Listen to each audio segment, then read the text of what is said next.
விஜய் சொன்ன மாதிரி ஒரு சில கண்டென்ட் எடுத்துக்கலாம். மனுஷன்னு எடுத்தோன்னா ஒன்று நல்லது இருக்கும், ஒன்று கெட்டது இருக்கும். நல்லதை எடுத்துப்போம், கெட்டதை விட்டுருவோம், அவ்வளோதான். மக்களுக்கு என்ன நல்லது செய்ய வராங்க, மக்களுக்கு என்ன கெட்டது செய்ய போகிறாங்க. இப்போ அம்பேத்கரை பற்றி பேசக்கூடிய நிறைய பேர், சமூக நீதியை பற்றி பேசக்கூடிய ஆட்கள் அவங்களுடைய மேடையில் அம்பேத்கர் அவர்களை ஏற்ற மாட்டுறாங்க அப்படிங்கிற ஒரு குற்றச்சாட்டு இருக்குது.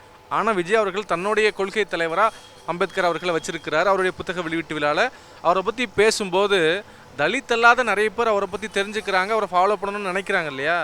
இப்போ இதை நிறைய பேருக்கு பதட்டம் உண்டாக்கி தான் இந்த மாதிரி பேச வைக்குதா?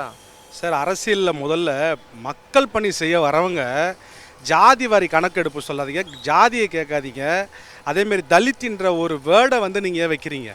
தலித்து ஒரு குடியரசு தின விழாவில், ஒரு சுதந்திர தின விழாவில் கொடியேற்ற முடியல, அவங்க தலித்தை ஒதுக்கப்படுறாங்க. தலித்துன்ற வார்த்தையே நீங்கள் பயன்படுத்தாதீங்க.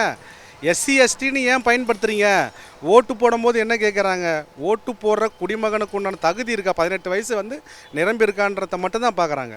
அந்த இடத்துல ஓட்டு போடுறதுல அவன் தலித்தா, எஸ்சியா, எஸ்டியா, எம்பிசியான்றத பார்க்கல. எந்த அரசியல் மேடையிலையுமே நீங்கள் ஜாதியை பற்றியோ இல்லை தலித்துன்றதை பற்றியோ இல்லை கேஸ்ட்டை பற்றி பேசாதீங்க. இத்தனை வருஷமாக ஒடுக்கப்பட்டுட்டாங்க, இப்போ நாங்கள் யாருன்னு காட்டுறப்போவும் அவங்களுக்கான சலுகைகள் தேவைப்படும் போதும் இந்த மாதிரி சொல்கிறது ஒரு அரசியல் சமூக நீதி இல்லாத ஒரு பேச்சா இல்லையா?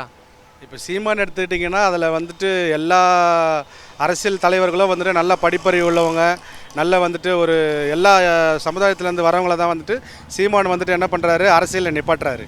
அதேமாரி விஜயில் நீங்கள் வரும்போது தலித்துன்றதை காட்டுறதை விட எல்லாருக்கும் ஒரு முன்னுரிமை கொடுங்க.